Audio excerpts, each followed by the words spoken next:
This recording is a continuation of the January 15th, 2025 Select Board meeting. We had a recorder problem, and we will record from here on. Okay. Tell me you're gonna quit too. There we go. Okay, moving on, item 5, old business. First item is the Honeywell Avenue update. Basically, well, you and I went over that one day. We walked through the entire property with Jamie Gilbert. Gilbert, a realtor. The way tax acquired property works now for everybody in the audience is that when the town actually formally acquires the property, you then have to list it with a realtor. When the realtor sells the property, the amount of money, the cost the town has incurred, plus the back taxes are deducted from that and paid to the town. The realtor deducts their costs. If there's any profit left over, it is passed on to the owners of the previous owners of the property.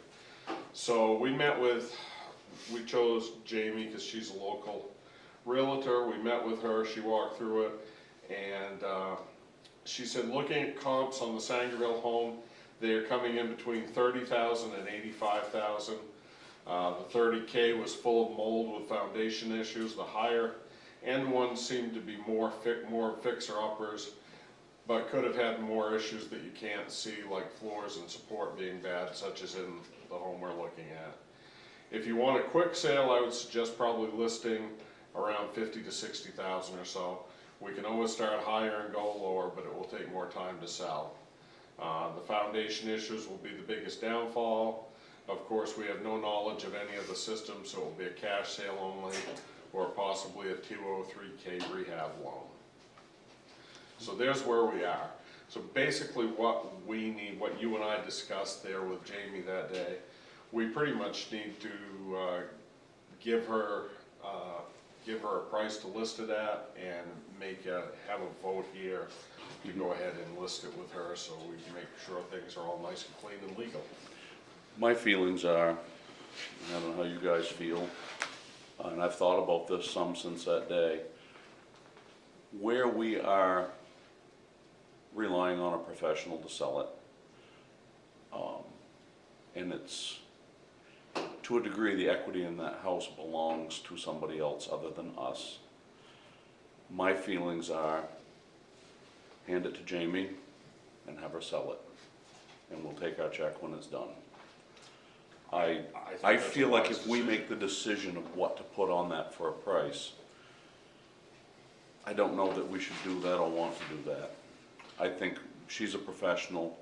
Tell her we want to sell it and sell it relatively quick and let her do her thing. Well, and again, this is a new law. Right. So we are establishing a precedent with the way we handle this right from beginning to end. So That's right. So that I think doing it that way would establish a good precedent That was my fear. We're not in the real estate business, she is.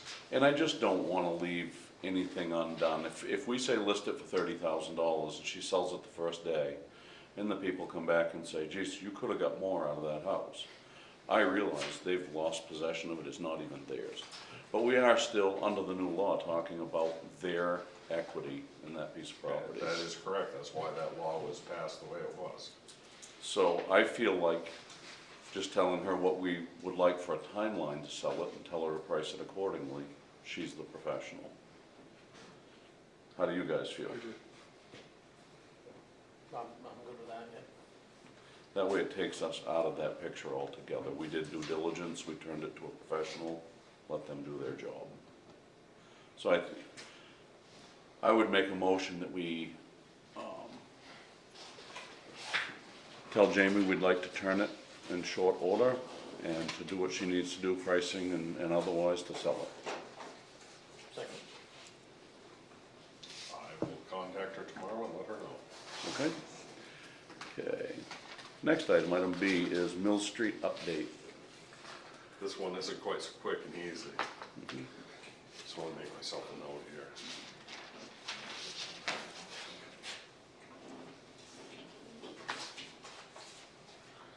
Mill Street I'm gonna, I mean, this is in my town manager's report, and I've given you an extensive packet of documentation on this. Just to rehash, kind of bring this back around for everybody. I think it was my first week here, Pat Bush had talked to you about a problem with cats with his neighbor on Mill Street. So I went and talked to Pat, and I talked to the neighbor, Mrs. Sebastiano at 6 Mill Street. And that was kind of where it started. She had several cats there, and they were causing a nuisance in the neighborhood. Well, it went from there to the point that she had told me she would try to manage the cat problem herself. She didn't follow through. We had our animal control officer with a posse of Pat and a couple other people in the neighborhood start trapping cats. And several cats were taken, this was all done according to the law, and done humanely, and were taken to animal shelter in Lincoln. And that seemed to quiet things down for a while. A little later in the month, we had a series of events happen. Several of the neighbors came and talked directly to both Michelle and I, and sometimes at the same time, about concerns for the woman's safety. She contacted Michelle one day for general assistance, and I'm not sure how far I can go publicly on this, other than stop me if I'm going, if you need me to shut up for her privacy issues, tell me to shut up. But She did an application, and that's about as far as I can tell you on the financial part. Right, beyond that, we can't talk about. all right, Right. so like I said, I want to make sure we respect her privacy. But anyway, as part of that conversation, I asked her for permission for us to go in and inspect the property. And by us, I mean myself, Lance, the code enforcement officer, Michelle was general assistance administrator, and we hauled Matt along as a fire chief, in case there were any other safety issues there. She granted us permission. We went through the house, and the condition, I don't have an adjective good enough. Appalling. There was, first of all, she's been living there for, Matt, when did we figure the water and power were turned off? Do we remember on that? It'll be 2 months, 2 years next month. February. She's been living in there for 2 years with no power, no water, no sanitation.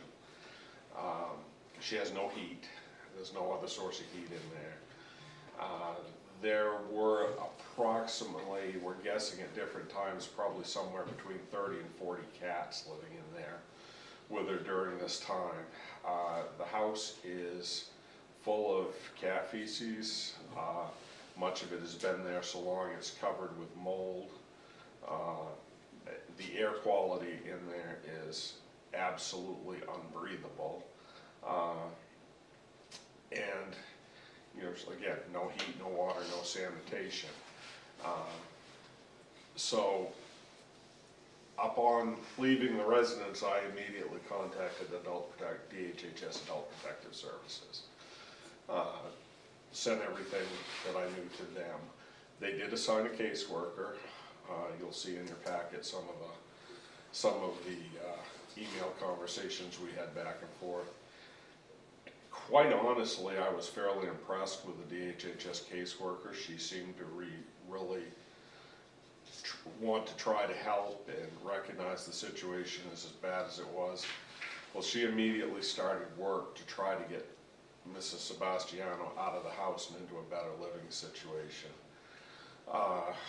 She contacted family, I contacted family. Somewhere along the line, the sheriff's department got in there because Todd called me here a week or two ago, and he had gotten involved in it. Well, eventually, through a combination of her getting cold enough, I guess, and the number of people telling her, look, you know, you need to move. This is, you know, you're gonna die here if you don't. She agreed, and this was last week. She had agreed to move in, and her brother agreed to have her So she moved in with her brother in Belmont. Now, Amy called me, the caseworker called me when when they got it finished, and she said, she's not gonna stay there long, she's gonna be back. And she said, my supervisors told me to close the case, and so now we've done all we can legally do. And so, we thanked her for her efforts. Well, in the 2 or 3 days she was out last week, we knew we needed to do something with the cats. So Kelsey knew somebody, she called, and they put us in touch with an organization called Spirits Place in St. Albans that is a cat rescue organization. And the beauty of that is they came up and took care of everything free of charge. They managed to trap 19 cats and get them out of there. And they said there were still 2 or 3 more, but Stephanie lasted just about 2 days in Belmont and she was back home. So she is back there now. We have addressed the cat problem. She's down to only 2 or 3 cats that we know of. But the one that's still in there, basically freezing to death, I don't know how she survived it, to be honest. But everything's been done that legally can be done from that side. She has been judged competent to make her own decisions, and, you know, all the help that can legally be offered to her has been. Now, in this process, both Todd from the sheriff's office, Amy from Adult Protective, and a couple of the neighbors on Mill Street said, you know, we really ought to be able to condemn the property. Well, in fact, we can. I did some research, and there's, I believe it's statute title 30A, I can't remember the exact number, but there is a statute there. And I contacted MMA Legal and explained it all to them, so this is what we got, what's your opinion on that? And they said, we believe that based on what you've described, that this meets the definition of the statute, and that the municipal officers, i.e. the 3 of you, can legally condemn the property. Now, that doesn't say you have to, it says you can, and there's a whole bunch of issues that come with that, a lot of issues that come with that. And the first thing they told me to do, is if we're gonna pursue this, then we need to contact the town's attorney and have the town's attorney walk us through the process. Now, somewhere in this, I believe you contacted me and asked to check with MMA Legal about whether we should, because there is a mortgage holder on the property, whether we should contact the mortgage holder and inform them of the situation. The MMA attorney said yes, they should be, just don't expect them to be able to do much. But we should contact them. What the insurance company? I would assume it would be the same way. So the question before you at this point, and again, a lot of information to take in. I've got a huge packet of information I've handed you there. Yes, I've updated you on this along the way, but I've kind of sprung this whole condemn the building thing on you tonight. So it certainly would be acceptable in my mind if you wanted to table this to the next meeting and look the information over that I've provided, and maybe, you know. I got a couple of questions. What happens, if we played that card, what happens with Stephanie? I don't Is there a, number one, do we have to find her a place to live and pay for that place? Does the state step in? What happens to Stephanie? What, the human part of These are it? questions that still need to be answered. I don't think we can make a good decision without those questions answered, for sure. I think the next point would be, and this is why I brought it to you at this point before I went further, is we need to talk to our town attorney and see, you know, lay it all out to them. If we're gonna go forward with this, we need to lay it all out for them and let them, I mean, we pay a retainer for them to advise us in situations like this. And this is a situation that has a potential to be nasty, and we don't wanna make any any mistakes with it. Not only that, this is somebody's life we're talking about too. Yes.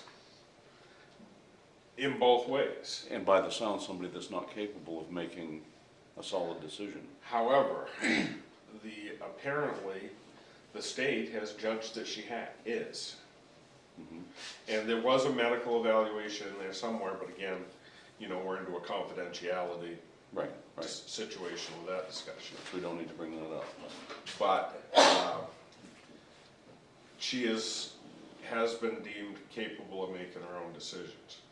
The problem is, and this is, you know, one of the things I'm sitting with is, you know, I've got neighbors coming in and calling the town office every day and saying, geez, you know, she's gonna freeze to death down there, can't we do something? Mhm. And my response is, I think we're doing all we legally can, but I'm gonna continue to look into it, Right. which is what we've been doing. And again, like everything, whatever we do right now sets a precedence for the future. Yes, it does. So we need to do it right when we do it and do it the same way every time. Yes, we do. Is there a reason, what's the reason she has no heat and no water? So from what I understand, the electric was not paid.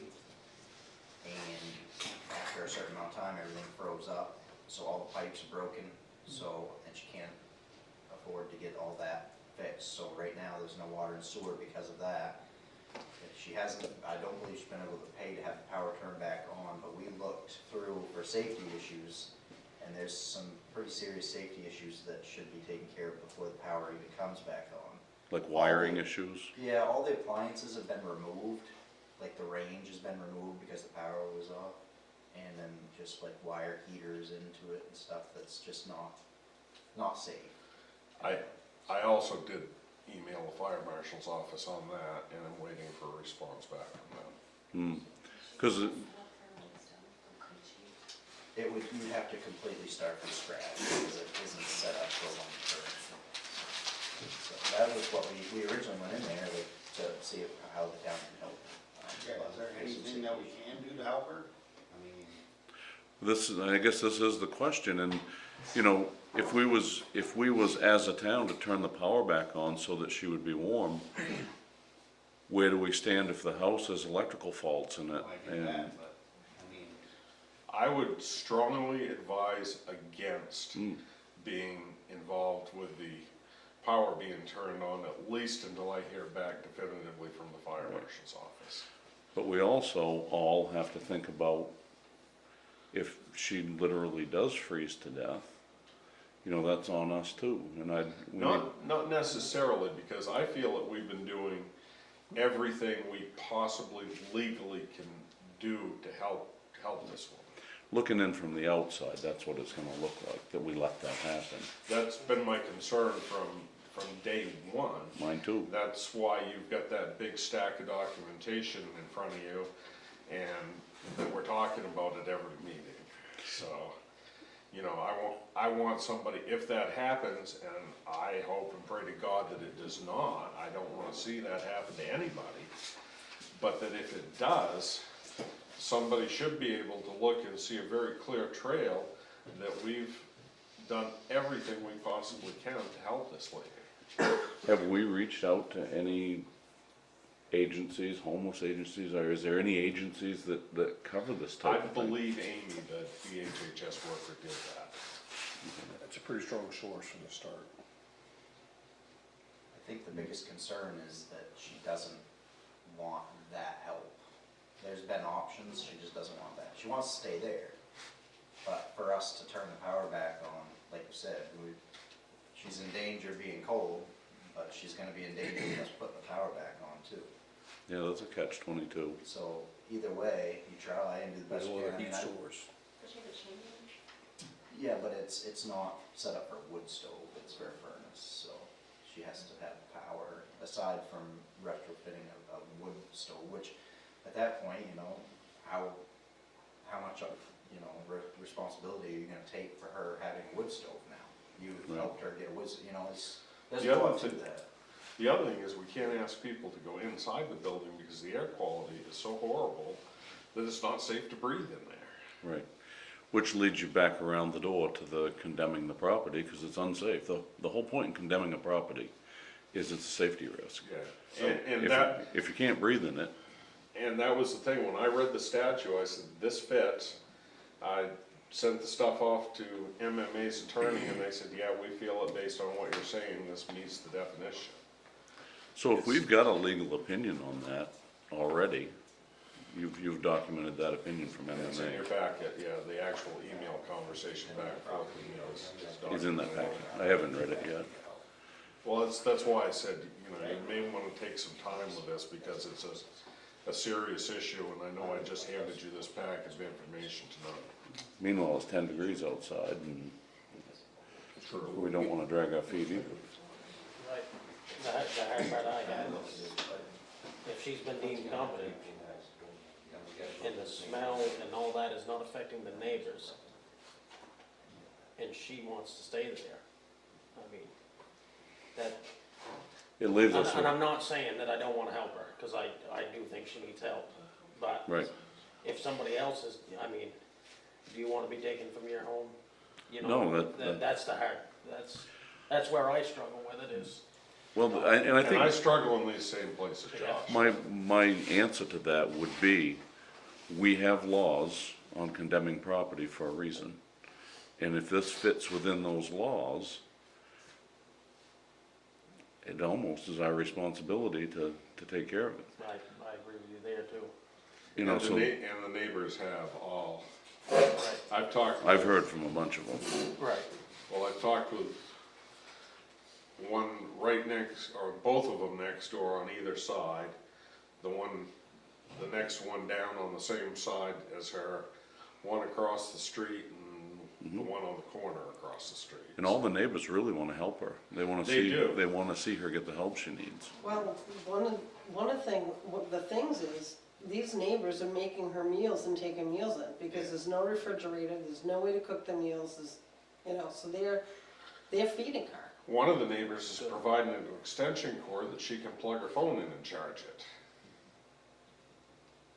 Well, it's sad, isn't it? It is, it's a sad situation all the way around, and, you know, the neighbors don't want us throwing her out on the street, and I think the reality is, we do, if we take this action, and I think Adult Protective will step back in then, and help us make sure we have her provided with a place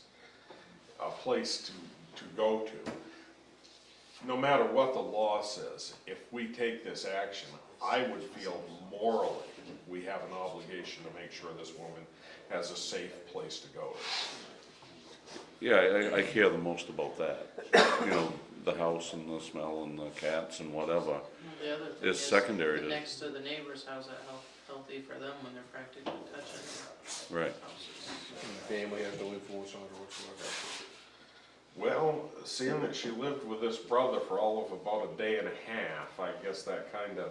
Is that the only one? or just Well, her? she has adult children that have been involved in the past, but it sounds like the relationship with family members is so strained, they're all kind of at the limit of what they're willing and able to do. The only thing I don't understand is why DHS can forcibly take her out of that situation. It's so bad. I agree with you, I don't Is that what understand. Adult Protective Services is for? Yeah, she can't feed herself. It is, but again, if they deem medically that she is competent, then you cannot violate her rights. She has the right, basically, we all have the right to live any way we wanna live. Is part of their evaluation a home visit? Yes, they have done home visits there. That's what I'm saying. I mean, They've done home visits and all Amy's that. been in It there doesn't probably seem 3 or 4 fit. times at least. No, I get all that, Matt, I really do, but it just, I mean, at some point, The situation stinks, and not just literally. I mean, this is, you know, The reality is condemning the house, if we have that authority, forces the hand on her to make a change. but does it, who removes her once we condemn it? I believe it then goes back to adult probably code enforcement and adult protective would have to jointly remove her, I would think. I mean, ultimately, a judge is gonna have to say that we can do this. I mean, the lawyers can look at the law and say, yes, you have a case, but I believe ultimately a judge has to sign off on this. Does that sound right I to you, think Mike? that's why he's attorney laws, I think a judge would have to sign off on this to make it forcible. That same judge can basically tell either us or adult protective, you wanna take her house away, find her a But then place also to go. sometimes that move, just like a chess game, we can go and dicker her movement, as we call it. Here's what we're doing, we need to do this, so we're doing it. I'm nervous about letting a bunch of time go by. Our next meeting is in 2 weeks, 3 and- weeks, actually, I believe. in 3 weeks, and we're in the middle of January. If we table this tonight, it's another 3 weeks before we discuss it again. I mean, What are you you can, guys' thoughts? you can vote to authorize me to contact our town attorney, which means we're gonna spend some of our own tax money on this. That we can contact, I can contact our town attorney tomorrow or Friday and put this onto their plate and say, you know, we need some opinions on what we can and how we should go about doing it. I like the idea, but you've already contacted an MMA attorney and already got a ruling on that, or his But the opinion. MMA attorney was very clear that we should be involving our own attorney to Okay. take us through the process, Legal advice to obtain legal advice. pretty much. You don't have any idea what the cost of that's going to be, the attorney consult? Not a clue. Not a clue. I don't think, I don't have heartburn with what the cost of the consultation with our attorney for the initial part of it. I think it's gonna probably be very reasonable cost. Right. I mean, I think it's gonna put us over, I think with a couple of different issues going on around town, you know, our legal budget is gonna be way Strained. at the very least, it's gonna be overdrawn significantly. However, I'm not worried about the cost of having them provide us some initial advice on this. Where this is going to become expensive for the town is if we move forward and condemn that property and accrue all the expenses along with that. Right, that's a legal maneuver that you pay a lawyer for, Right. condemning that property. But the other thing is, once we condemn it, we have to do something to mitigate the problem that we've identified and taken legal action for. Which means, in this case, we're probably gonna be on the financial hook to tear the structure down and clean up the site. And the law provides, you know, for the homeowner, or for the person that caused the financial hardship in the first place, caused the situation, to pay for that, but, you know, Right. that's not realistic in this case. No. We may wind up owning a vacant lot when all is said and done, that we've paid $150,000 for. Right. And that's just a ballpark guess. But I think that's something we need to understand, that needs to be on the table right at the beginning of this discussion. If we head down this road, it's gonna hit us in the pocketbook.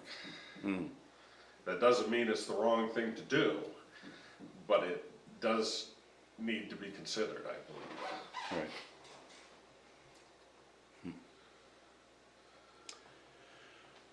So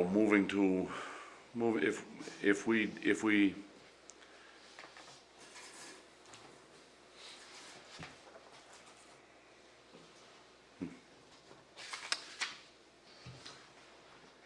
what are you guys' thoughts? Well, I think we probably should confer with our attorney, just to see what his mindset is, when it comes to money, is it timeframes, or, The other thing, like you said, you're worried about it being January, and it's what, 15 degrees out there right now, and she's staying in there nights, and it's, you know, 10 degrees, 0, whatever. yes, I appreciate that, but here's the reality is this is not gonna be a quick process to get her out of there. No, it's gonna be warm out before we're through it. It may be back in the next winter before we're through it, but, I mean, we, you know, I would have some heartburn if we just said, okay, we've done all we can do and walk away, which is kind of what the state has done at this point. Right. Which I find that disappointing, honestly. I do as well, and to be honest, I think when I talked to the worker, the caseworker, I think she was disappointed as well, that this was a decision made by her supervisor. And I get, they all have a big caseload there. Right. I think the supervisor's perspective is, we've done all we can here, we need to put your time and talents where we can actually accomplish something. The other question I have is, has this been run up the flagpole at every state agency that could potentially help her? I do not know that. I think that's a place we need to just know that answer, but But I don't know again, where you'd go for that answer. I mean, adult protective is, that's why they're there. So DHHS, yes, we've covered DHHS. I've contacted the fire marshal's office. I don't know who else we could possibly go to beyond that. Because the issue here is that there are resources willing to help this person, but she is unwilling to, she's willing to accept help, but only on her exact terms, which is unsafe. And so we can't be promoting an unsafe situation either. Right.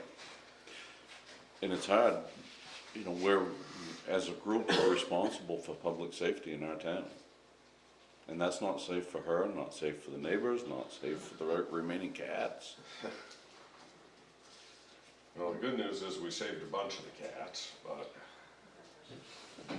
Would the board consider letting the fire chief do some research on any possible solutions of anything that, absolutely, Matt, I'll take all the help. I won't speak to these guys, but I'll take all the help I can I'm get. willing to put some time into making calls and seeing what kind of organizations. I know Brian's super busy too, but before we go that far as saying we're going to go down the legal road of taking the house, because number one, that's not what she wants. Number two, That's It's not a gonna take- precedent we want. it's gonna take forever, like you said, it's gonna take it probably a year. And number three, I don't think we can afford to do it. And, well, we can, but nobody wants to do it. Nobody wants to pay to rip that house down. You can't burn it, it's right next door to two houses. You have to tear it down, you have to take care of all of the mess. Doesn't the mortgage company have say in some of this? Well, this is one of the things we can, Responsibility or yes, what? I believe so. That was why when you posed the question to me, should we contact the mortgage company? I then referred that question to MMA and they said, yes, you probably should, just don't expect a whole lot, so. Because they very well may have a inspector amongst their own ranks. To They go in very and well. say, this is not livable. We can find out the mortgage holder from registry of deeds, correct? Technically, unless they're not checking in, they could have been canceled. So we've got to put in form of a motion where we want to go with this for tonight. I personally feel that waiting another 3 weeks is not the right answer. I think we need to make forward motion tonight in some direction. MMA's opinion is that we should seek legal advice from our attorney. Yes, that's So that's pretty. one If free you attorney. if you boil down all the email conversations that I had to them to a single position, that would be it. That's Eric, That's Eric. No. No, that is, We have two different firms we've used, Right. one for the code enforcement issues, and then another attorney we've used for other things, correct? yeah, and is it Rudman Winchell used for the code enforcement, or the, Well, they are involved with the other properties, yes. But then we have the government lands through, is it Kristen Collins? Yeah, and I can't remember the firm, she, I can't pronounce the name. I felt like Kristen was more organized than the other. The Redmond Winchell assigned the new guy to our project, and I felt like Kristen is on the ball. if you guys direct me to contact Kristen Collins, we certainly, that's what we will do. Toby, did you have a question? Yeah, it seems to me that to alleviate that distance, you know, that timeline of 3 weeks, that you are taking action. And as long as you know, document the dates and everything, that's, you know, we haven't washed our hands and walked away from it. And so, Yeah. I have documented everything yeah, right from day one with all the dates, I believe it. so. Well, and getting in touch with the lawyer, hopefully, maybe they should be able to give you some legal advice. Put us on the legal path. Well, that's what, they might know of some places that might be able to help her. Ultimately, that's what this is about. This is a human life. This is, and in my opinion, I'm not a professional, but I disagree with the evaluation that this lady is of sound mind. Correct. So do I. And Can we- maybe the lawyer can shed light on how to change that status so that we can get some state help. Can they not get another DHS Community case opened up again with a different, Actually, Amy told me if anything develops further, right, she, maybe with a different supervisor, that might, I don't, you know, like any other government organization, there's a whole layer of politics, procedures, and policies there that, you know, that they're gonna care exactly zero about what my opinion of what they should do is gonna be. So what he, I think, is saying is, if Brian Mullis calls DHS and wants them to work on this, that carries this much weight. When the attorney calls and said the law says That's this, that carries more weight than our town manager. That's, hopefully And that that's may true. be what it takes to push DHS. I don't know about you guys, Well, they can expedite paperwork. I mean, there's emergencies and everything. You can expedite paperwork to be sooner than weeks. I dealt with DHS and removing kids from homes, and we've done it in 24 hours right, for the right connections, but. Yeah, and, you know, I'm familiar with that side of it. My wife used to work as a child protective caseworker, and they can make things happen fast in those situations. With judges involved. But this, you know, I think it's a lot different with adults where, Does this woman know her property may be condemned?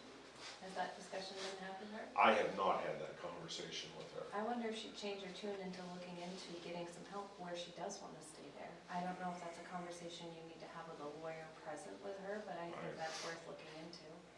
mm-hmm, My conversations with her so far is she's a very nice lady, but she's also learned how to work people like me in the system and telling us exactly what we want to hear and exactly what I need to document.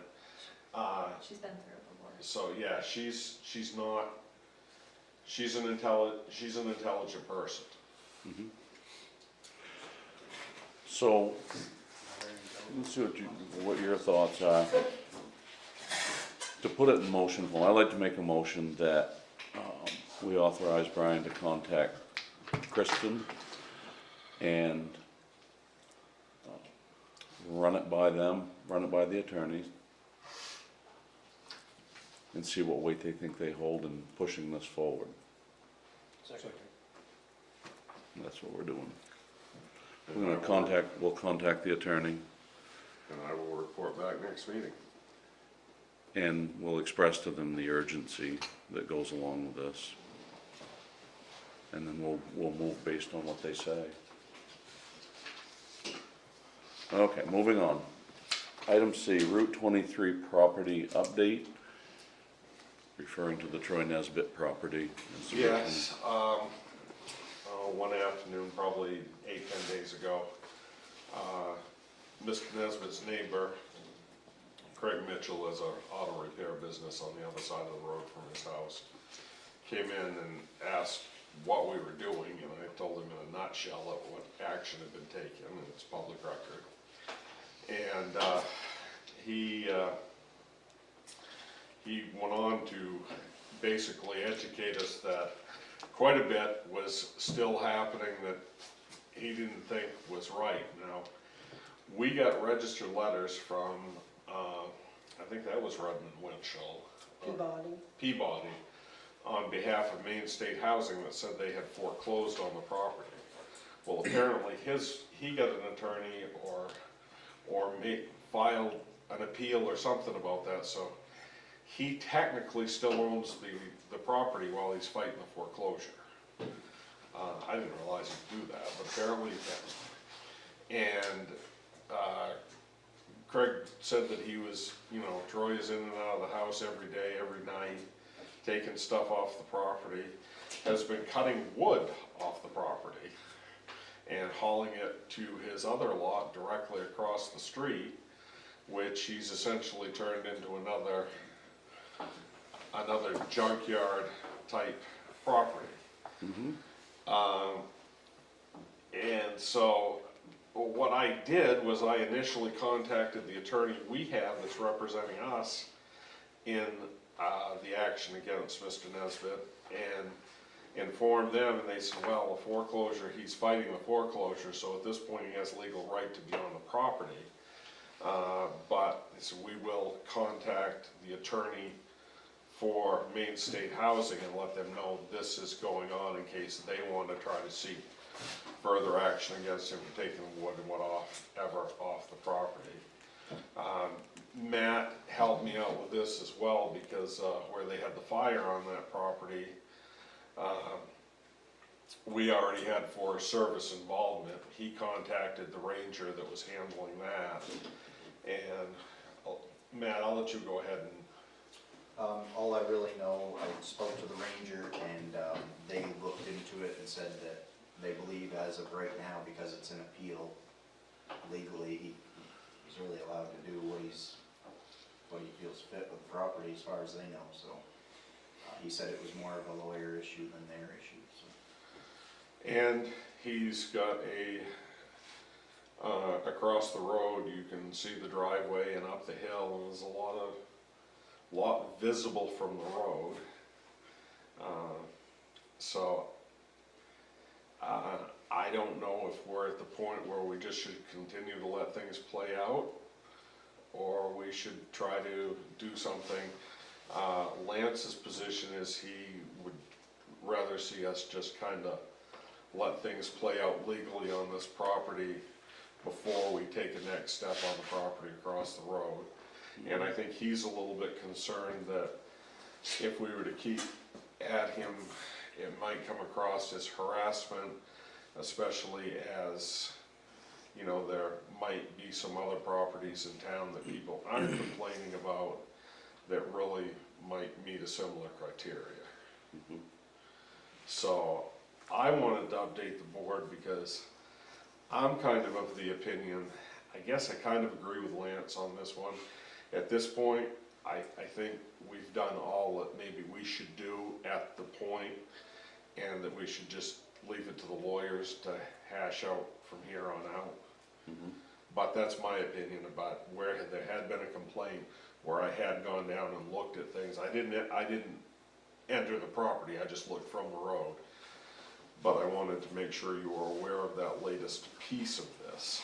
And so you can look at this simply as a report and not something you have to take action on, but that is up to you if you want me to direct me to take further action in some way. You guys are the boss, I guess.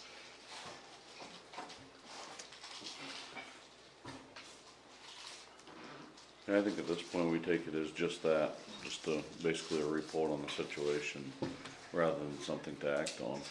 Well, Lance and I have discussed it, and we kind of feel that that's the best route to go at this particular point in time. Okay, we've been updated. Okay, item 6 is new business. First on that item is 2022 personal property abatement. I'm gonna turn this over to Michelle. You were supposed to have an abatement here. And another separate one tomorrow. Right here.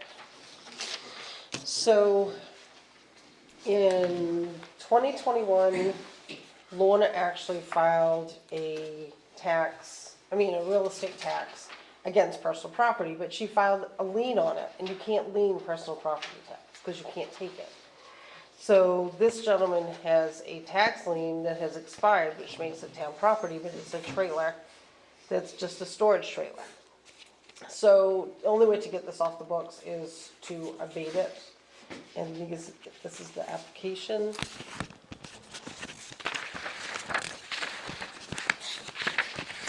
And you just need to give your blessing on it. So this is There's like a house nothing- trailer or? It's one of the storage trailers is what it is. And you can't lien personal property tax. She should have never liened that. Okay. So the only way to undo it is to Abate the lien. abate the lien, right? So that's what we would be abating, is the lien that was placed against it? Yep, for 21, 22, and 23. Hamlin has now, they have added that property onto, because the trailer is on Dad's land. Gotcha. So they've now added that property onto Dad's bill, As of this year or as of then? as of 2024. As of 2024. But the tax has never been paid on this trailer before, right? Right.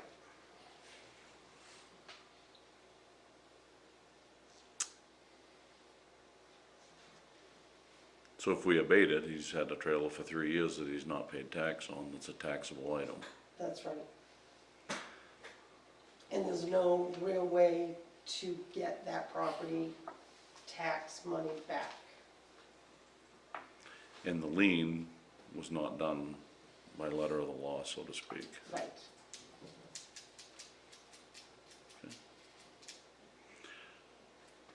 So, There's nothing really to sign, it's just, I did the paperwork for you to do, the abatement applications. We basically took it, the lien expired, but we can't move the trailer. I mean, are we gonna go out and hook onto a semi-trailer, box trailer? And what would we do with it? And the lien I'm wasn't, not gonna say no, I get it. and the lien wasn't, it should have never happened. yeah, that's the piece right there. You think? If something was done illegal, essentially this was an illegal action. Yes. We really probably ought to do what's right and make it legal. So we need a motion to do that.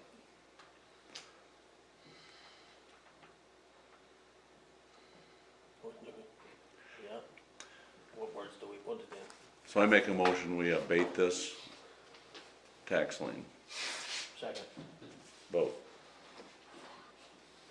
And we don't need a signature to do that. Is this thing on the ground or is it on wheel? It's a box. It's on wheels. So we own it. Well, we would have. We would have. If it had been, I mean, it's- Do we want to? Probably not. No, if it wasn't done properly, I think that's the right yeah, decision. no. And you'll notice in your town report, there's a page that is just for personal property tax that people have not paid. Yeah.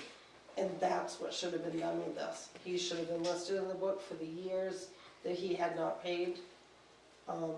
But you can't lien it. It's not legal. Okay. All right, moving on.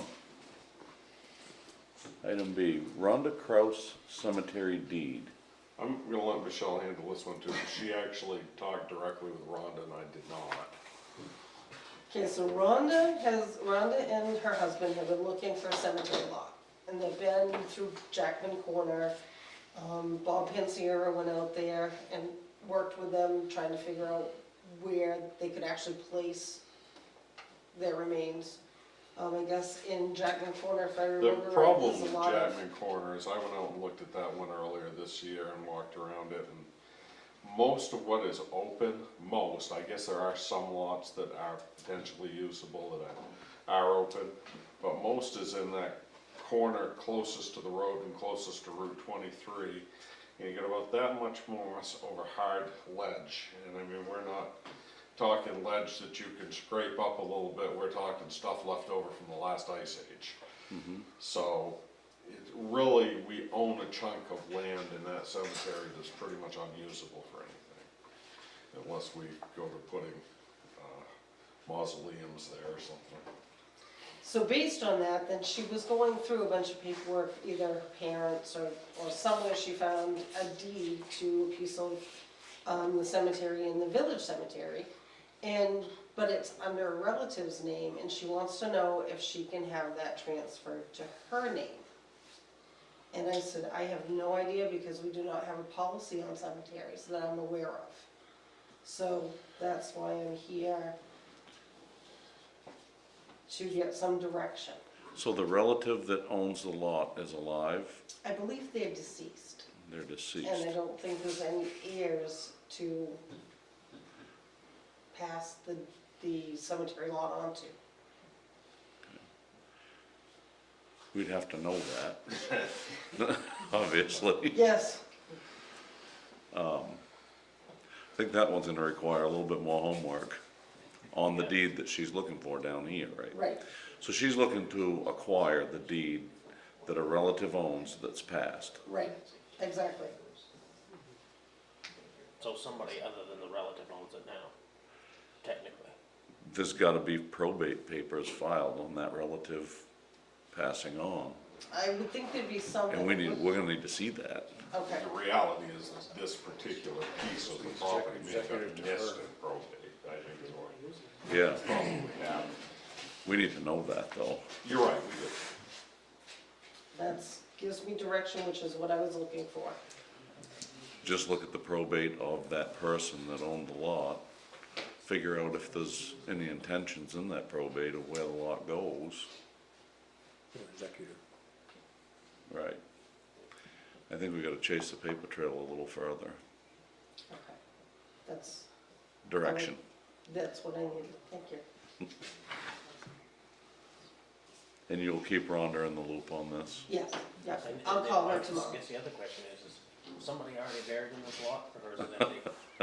And do we know that for sure? We probably actually I- need to wait to better weather and go find that out with the sounding method. Right, because we've had issues with cemeteries before.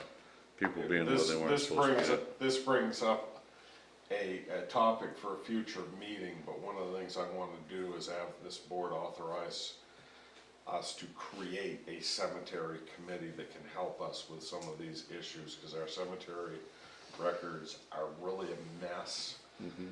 There is some issues, in my opinion, with the way we're handling the sale of lots and the perpetual care fund.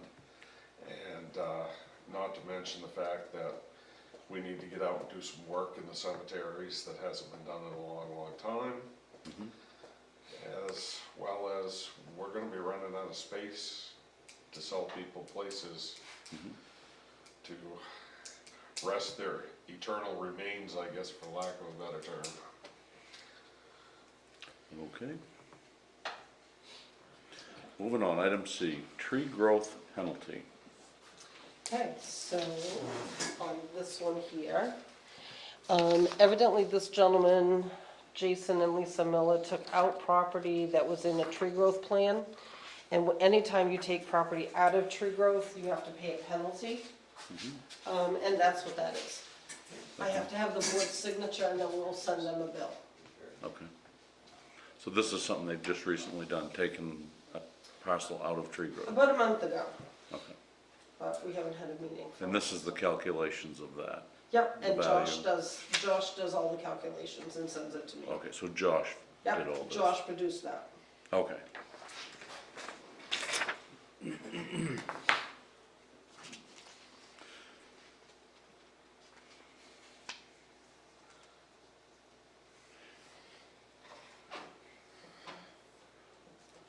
So we need to sign it right here and under the statement. Yep.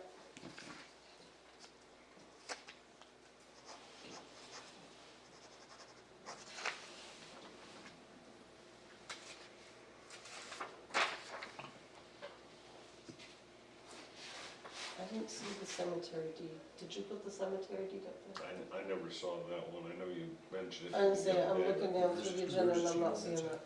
I don't.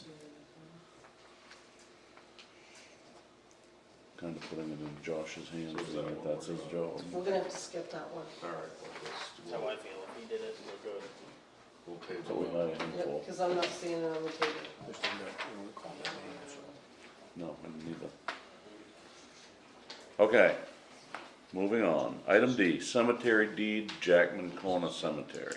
We're gonna have to go ahead and table that one till our next meeting, Jeff. We are missing some documentation on that. Okay. So I make a motion, we table that till next meeting. Second. It's tabled. Okay, item E, town garage fuel. This is something Michelle brought to my attention. Right now, Chris and Warren are paying how much of the fuel bill up there at the town garage? All of it. They're paying all of it, and we're gonna be putting those pods with our records in there. And Chris has told us that that there's room enough for his bucket load. The reason he's paying the fuel on it is he keeps his bucket loader in there. But he feels as there's room enough for the bucket loader and the pods in there. But, Michelle brought it to my attention, and I think this is probably something we ought to consider. Is it right for us to expect Chris Warren, or whatever the name of the CW New company, to pay for all our fuel when we are in fact using it to store, using the building, heated storage part of the building for our own purposes, or should we look at maybe splitting that fuel bill with them, or where it's our building, maybe we should be paying the fuel ourselves? So do they pay rent for that space No, that's provided to them as part of their contract? yes. I don't know if it's physically written in the contract, but that would certainly be the intention of it. I think it's just something we've done just to make sure that loader runs and, you know, And the I roads mean, get sanded? it's to our benefit that he can get in and start that loader up, and put sand in his trucks, obviously. Right. And Chris didn't actually bring that to us, it was brought up, Michelle brought that up, said, you know, is this really fair to Chris? I don't see how how the loader and both them boxes are gonna fit in that one bay. Neither do I. So just one bag? Yeah, it's just one bay. Only That one first bay's bay. heated. Yeah, the first bay in the office is the only heating part up there. I And mean, do- there is some stuff that can be cleaned out of that first bay and moved out into the other section of the garage, but not much, I mean, Just the this, stuff against the sides. exactly. How long before we're gonna have the pods loaded and to put in the building? Well, we've started putting stuff in the ponds, so we are sorting stuff. We didn't go today and work up there, I don't know, a month. We'll have one ready.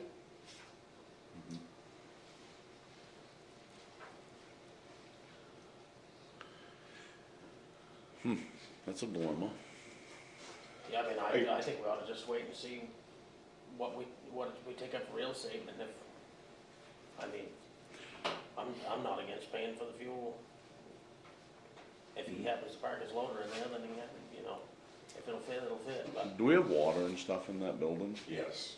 yeah, there's a bathroom in the office. So it stays heated for that reason as Yeah, well?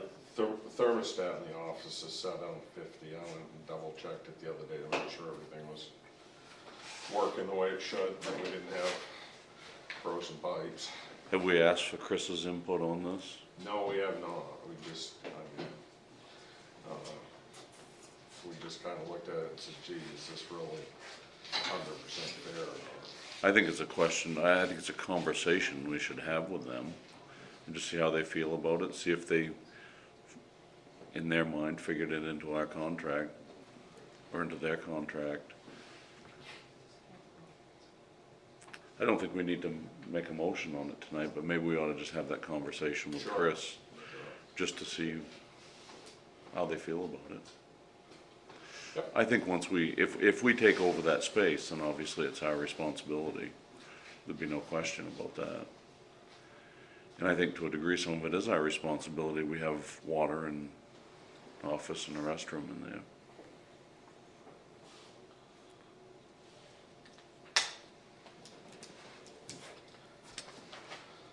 Okay, moving on. Item F is old municipal building funding.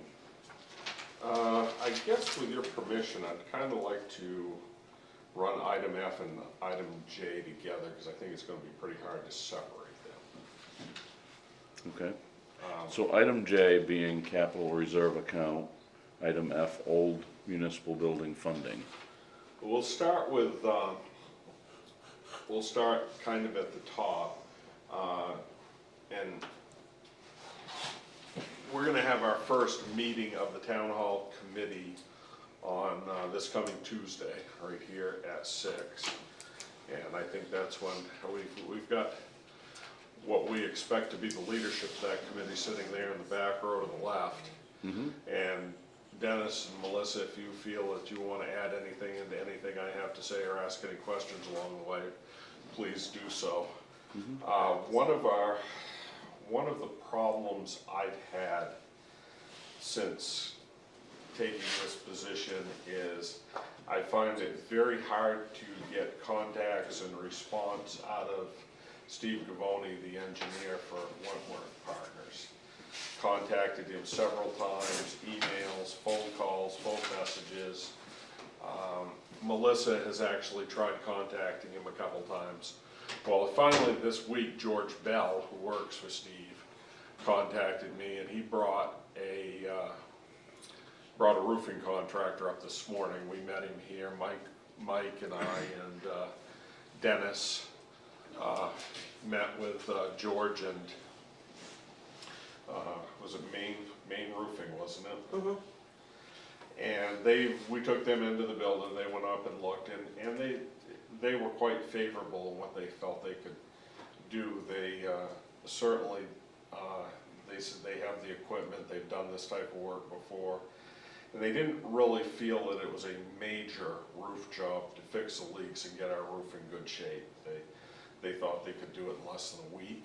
They're not gonna be stripping off any significant amount of roof. They can fix the problem and we can move on. On Friday, George is supposed to be bringing another contractor up, so we have more than one contractor to look at on this. And if it all works out logistically, Dennis and I will meet him, but I gotta wait and hear from George about when that is.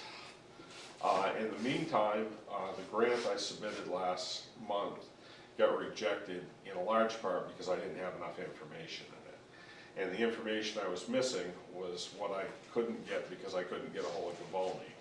And I kind of pushed George a little bit on that today, and he made me feel a little bad because apparently Steve's having some health issues. But on the other hand, I still don't necessarily feel it was an excuse for completely blowing me off is what it felt like. However, they seem to be re-engaged and in the game now. What he told us this morning, what George told us this morning is we gotta get that roof fixed first and then deal with the foundation issues. He said they haven't got a budget worked up yet. They are working on that. The roof contractors will be a piece of that. And correct me if I'm wrong, Dennis, but it certainly was implied to me that this was not gonna be a 7-figure project, that they were gonna be able, that the foundation of the roof work was gonna be able to be done at a reasonable cost, probably within our sphere. They're going over much of the same terrain that we went over with our committee. And we got stymied trying to do it. The drainage issues around the building, from the parking lot, grading, that's a major, that's an obstacle. We didn't have firm figures on that, but we threw in $10,000 as an estimate. It'd probably be higher than that. I think we threw in $10,000 for the roof because we just had a shot in the dark because we couldn't get estimates, we couldn't get contractors in there. they're gonna give us a figure. I expect it'll be more than that, but I don't think it's gonna be $50,000. I think it'll be much less than that, so. But he's approaching, and the foundation issues, they're taking perhaps a little different track than we did, but basically going the same, over the same route, may come up with a little different answer, but. That's why we hired engineers, right, Dennis? Yeah, that's right, you get paid for it. So that's where we are with the whole engineering thing. I think we are back on the right track, and I hope you guys think that I kind of pushed George a little bit this morning on that. Rightfully so. The What's time that? Rightfully so. Yeah, on the not getting back to us in a timely manner. So I hope that's corrected, because he certainly he's a nice guy, and he seems like he's trying to do the best for us. So that's where we are structurally. Like I said, we did not get that grant I applied for, but the grant administrator did contact me and say, hey, I'm happy to sit down and talk with you about the grant, and so her and I are gonna meet at some point, and I'm hopeful that maybe she will apprise me of other opportunities and maybe give me some pointers on how to write grants a little better. The other thing I'm doing along that, and I'm continuing to research, I'm hitting usually a couple of times a week, I usually take an hour or two and just sit down and Google and go looking for different funding opportunities we can apply for. In addition to that, I kind of got thinking that a couple of communities nearby us have done this type of work over the last few years. One being Dover Foxcroft with the Central Hall project, and I don't know if anybody's familiar with that, but I have actually have a meeting tomorrow with Mary Annis and Chris Mass of the Historical Society, who were a couple of very key people in that renovation, and they said they'd be happy to sit down and help provide some information, and so I'm kind of hoping to enlist some help from them on this project where they've already been through one, and I'm gonna also reach out to the some of the people that were involved in the Stewart Free Library project in Corinna, ones that are still alive and not in Florida. But that's where I'm going on this. Now, the next phase of this, we decided prior to the end of the fiscal year, on the advice of our auditor, that the $250,000, which we determined at the end of a lengthy conversation, was what we could take out of the budget surplus to put into a capital reserve account for the town hall project. And as you will recall, I had a citizen contact me with concerns that it wasn't legal for us or you as municipal officers to establish a capital reserve account. Something I guess the auditor, I don't know, didn't know or wouldn't have known, or we then kind of looked at the article and said, gee, the way the article was written, doesn't that authorize us to set up a capital reserve account? I'm gonna kind of go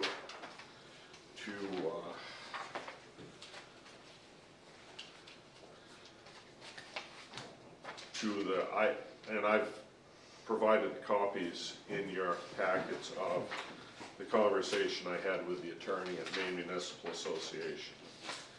And without hitting you with a lot of stuff you already know, I want to get to the meat of the issue here. And that is this is from Jen, starting next to the last page. Thank you for talking just now and helping clarify a couple things that were unclear to me. Now that I have a better understanding of the history and intent behind these prior votes, I have the following thoughts and recommendations. Initially, I'd understood you to say the voters authorized the board to raise up to $440,000 for the project. An authorization, and she puts quote, to quotes raise, is authorization to tax. However, the warrant article you sent doesn't seem to me to say that 440,000 is to be raised through taxes. Rather, it authorizes, and again, this is in quotations from the article, the town to allocate up to 440,000 from the town's reserve funds to be used to do renovations to the town hall building, end quote. After speaking with you, it sounds to me like town's reserve funds refer to unappropriated surplus, which I think is in fact true, rather than to any existing reserve account, because as I understand it, there is no such reserve account created at this point. Additionally, I understand that the board's vote to appropriate $250,000 to a capital reserve fund was aimed at honoring the voters' approval of spending up to $440,000 in reserve funds. For this project, while recognizing that there is no reserve fund and actually only $250,000 available in unappropriated surplus, although I can appreciate the board's efforts to carry out the voters' intent, because there is no existing capital reserve account, and the original citizen-initiated warrant article did not, and this is, she states, is in her opinion, effectively create such an account or clearly appropriate money to it, I think the best way to accomplish the goal, as I understand it, is to seek voter approval of, number one, the creation of a capital reserve account for this purpose, and number two, appropriation of some amount up to $440,000 to that fund from a specified source account. Because I understand that funding is not to come from taxation, below I suggest a warrant article that would accomplish that goal in the manner that I understand to be preferable. And if you, I can continue to read it if you'd like, but I have this article that is on the last page of this,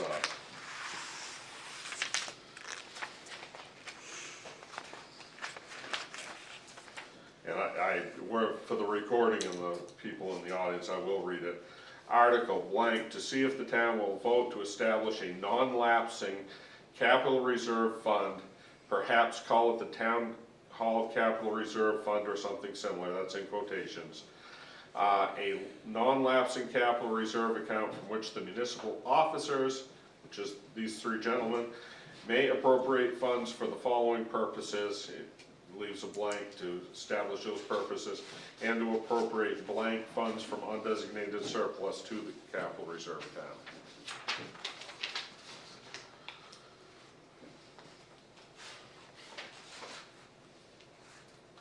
And Jen is an attorney for the Maine Municipal Association that I get this information from.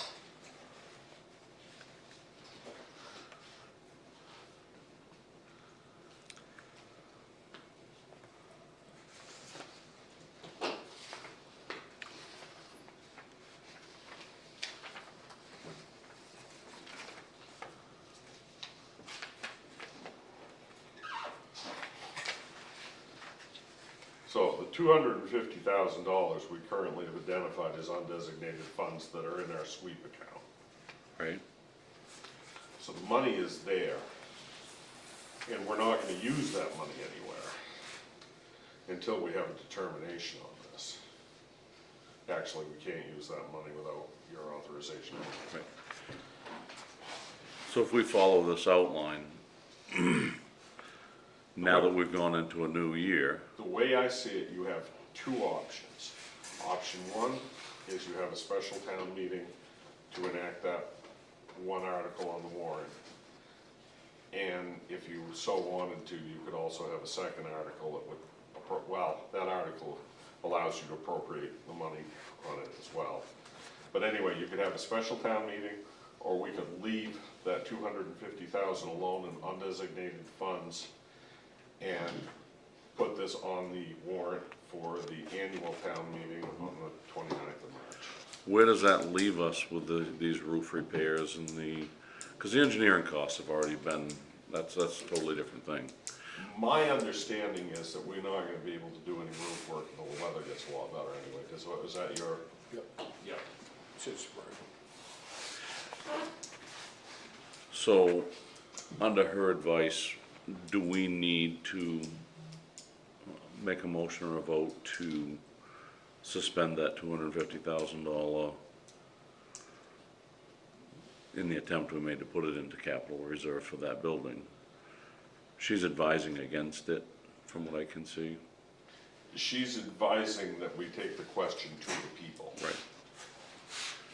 Yeah, and our action was, Now, she didn't say we were blatantly wrong, no, because I talked to her on the phone as well as in this email conversation. What she said is this would make it a lot cleaner and absolutely takes her totally out of the gray area and puts it in black and white if we do things the way she recommended here. But the way you read it was not necessarily wrong. no. And our intent was very clearly to honor the will of the people. Right. But So at this point, we would leave it alone and make a decision if we're gonna deal with it at a special town meeting or have it on the agenda or on the warrant for our annual meeting. that is what I would feel is the decision before you tonight. So my question is, if we opt to put it on the annual meeting to clarify it so it's just black and white, take the gray area away, as you said, if we opt to do that, what do we do in the case of money that needs to be expended on this building between now and then?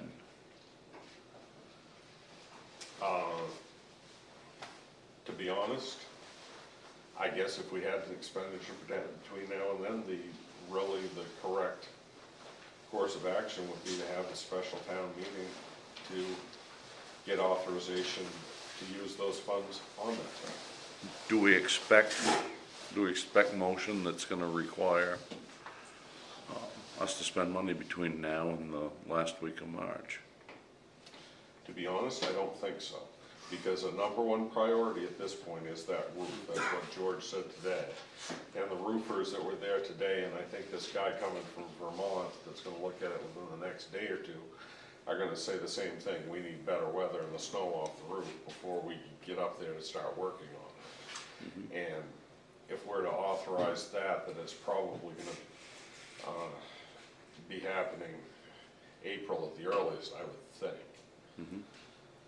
But, I don't, what do you think, Dennis? Does that say the same thing? I don't see any construction projects that are gonna take place before March 29th, unless the engineering firm needs payment on some of their work that is done. I think we've done that, haven't we? They've been We've got a broken, retainer on, yeah. Okay, we They've have been paid a retainer. yeah. They have been paid, a retainer, yes. a retainer. So we're still gonna have to pay them more, but Right. we've essentially already paid them, saying that we've put cash down saying that we're gonna pay them the rest of it. I don't foresee, anything happening before then. If the money is gonna sit there and, We're not gonna try to reappropriate the money. Yeah. We basically already made the decision that yeah, it can stay in the sweep account as undesignated funds and not be touched until the 29th of March, in my opinion. well, unless there's a mouse going in and eating at it, I don't know why it isn't just as good there until we have the meeting to designate. I haven't noticed any mice.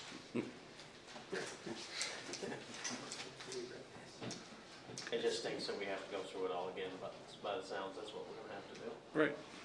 That is what we gotta do. Yeah. We want it ironclad, rock solid, no gray area.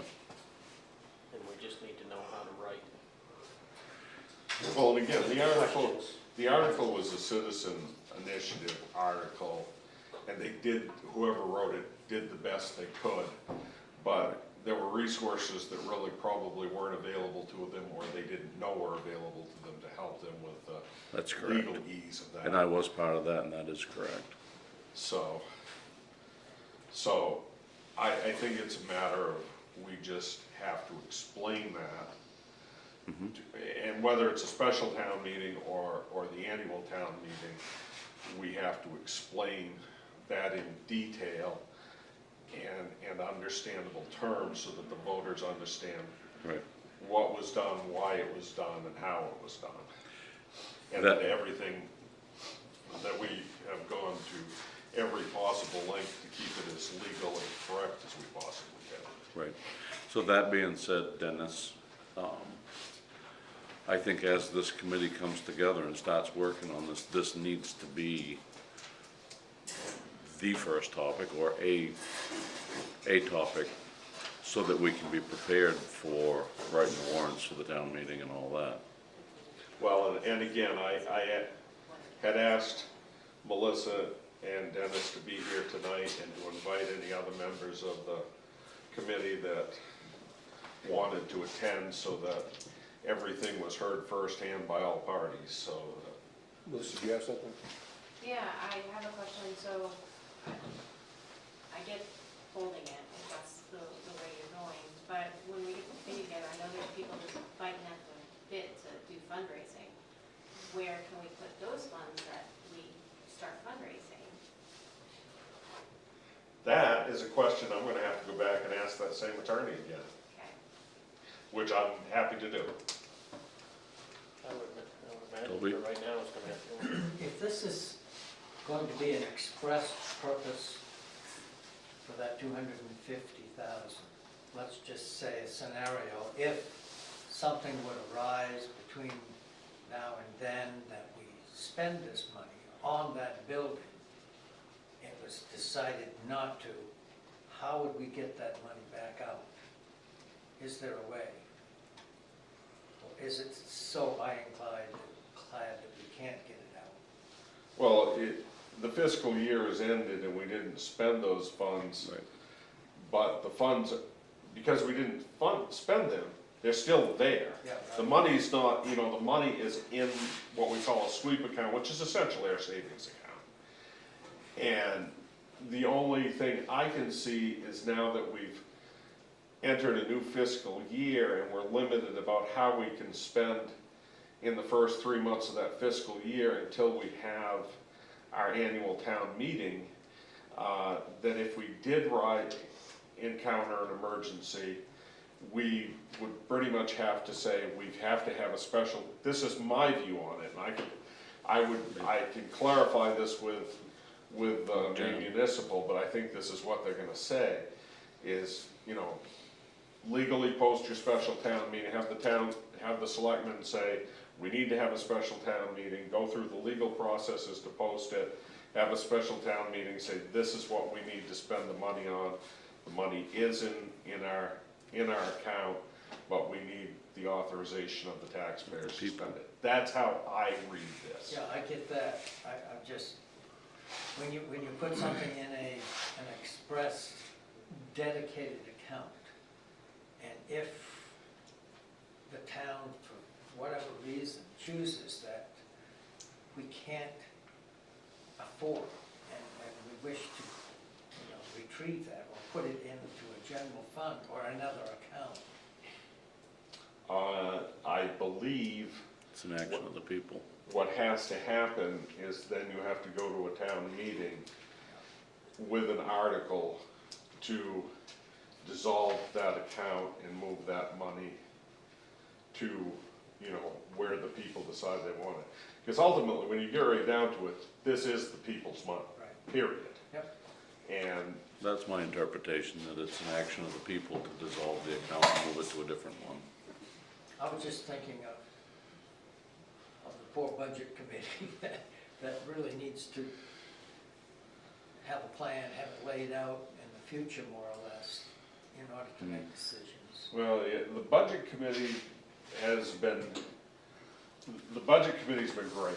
They've been really kind of educating us on some things that we should be doing, and I think we're gonna try to have a meeting with the auditor and the budget committee, and there are some issues, there's some language and issues all over the place we need to clean up. And,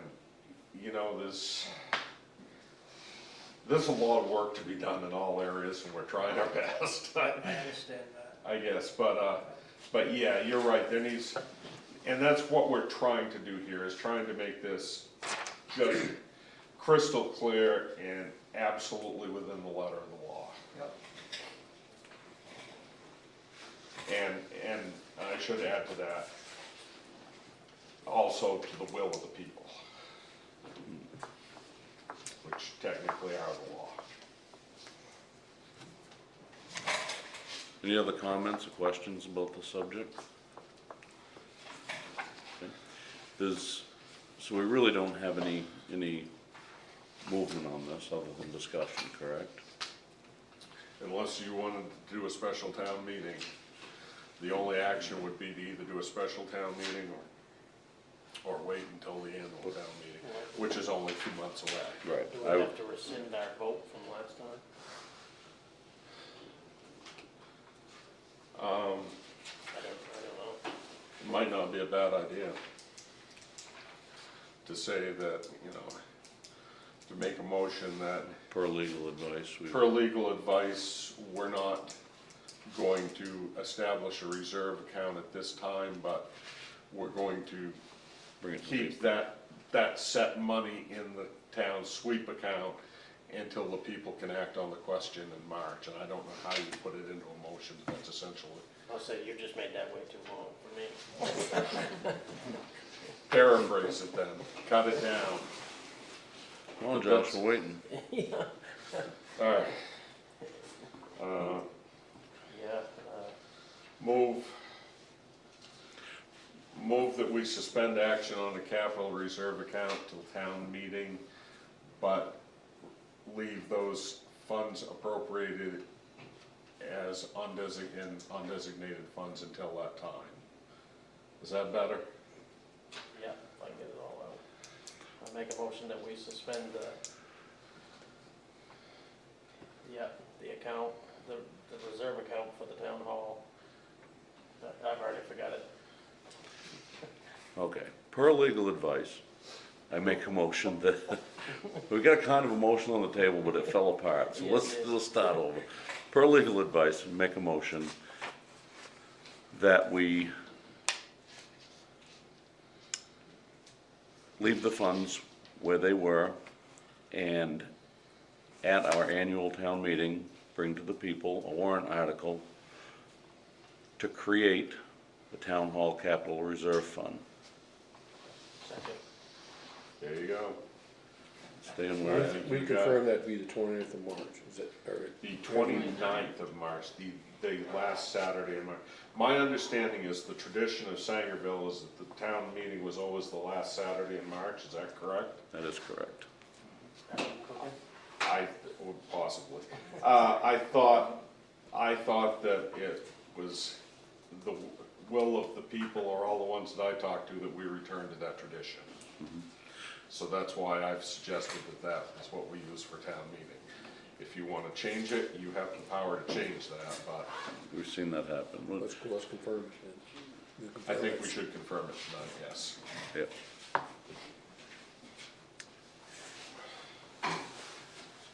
Make the motion, Mike, and we'll confirm it. I make a motion we confirm our annual town meeting to be March 29th. Second. March 29th is our annual town meeting, boys and girls. Take the easy. My feeling is the people I have talked to about this subject, Just ask. the long-term Sangerville residents have said we want our town meeting back on the last Saturday in March. Has that been your experience as well? Everybody has, I've heard nothing other than that. What time are we gonna have the meeting? What time do you usually have it? Because this is a place where we want to go with tradition. I'd like to go back to dinners. Yeah, I Like we would did do way it. back. Thank you. As long as it's not May again. No, we just set it for March 29th, so my intention, as long as I'm town manager here, is that we will uphold the tradition of having it on the last Saturday in March. But that is ultimately their decision. Which we've just made. We just made a motion. 29th. Where's it being posted? We'll post it everywhere under the sun, but No, post. No, Posted. Posted. posted. I believe we are gonna contact the, folks at the church up here, Yeah. because they've got probably the best space and they've been really good to work with. Just gonna figure it out. What, do we wanna, probably ought to have a time though. Is it normally in, it used to be in the morning.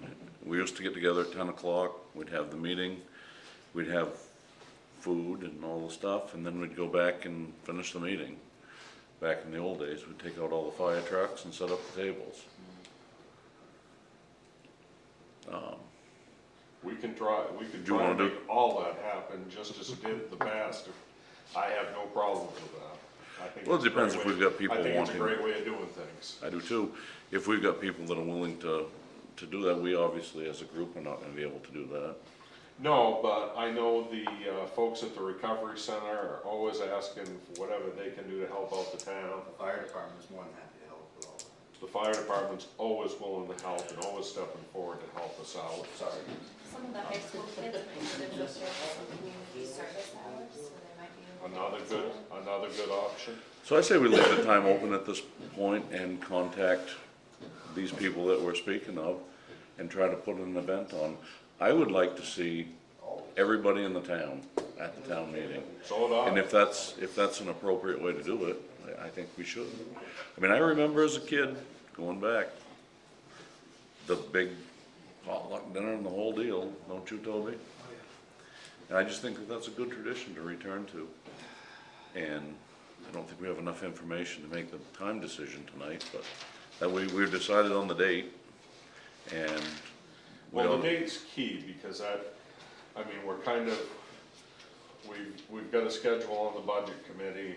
We're gonna need to have you meet with them probably the first week of February. Right.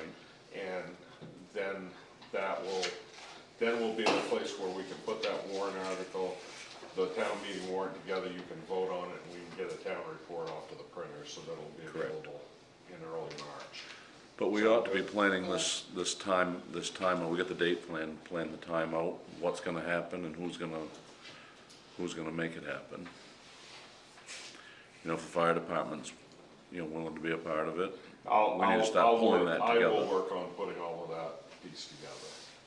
And if we're gonna do something like that, it ought to be in the middle of the day when, I agree.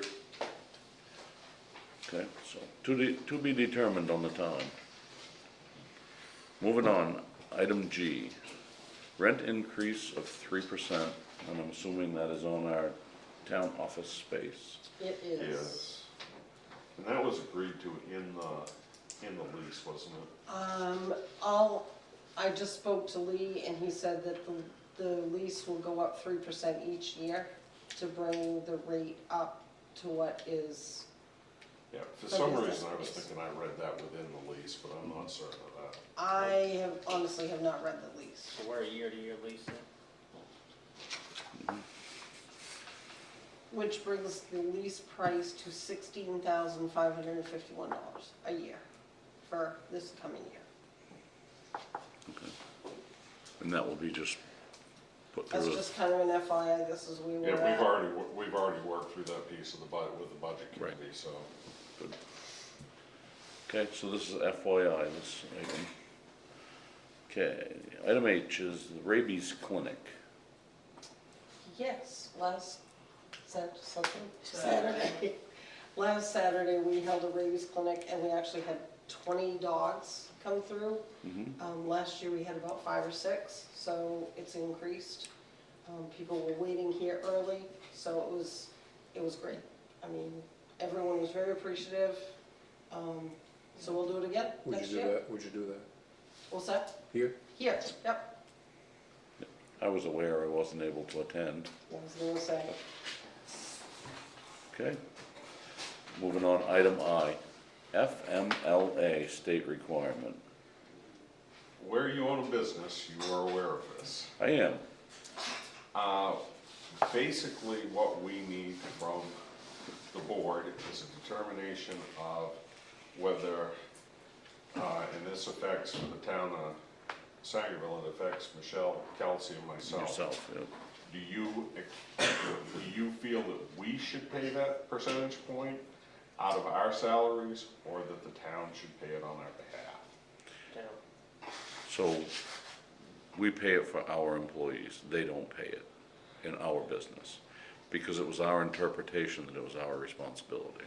I feel, and I am biased because it affects me directly, I feel the town should pay this for us. Right.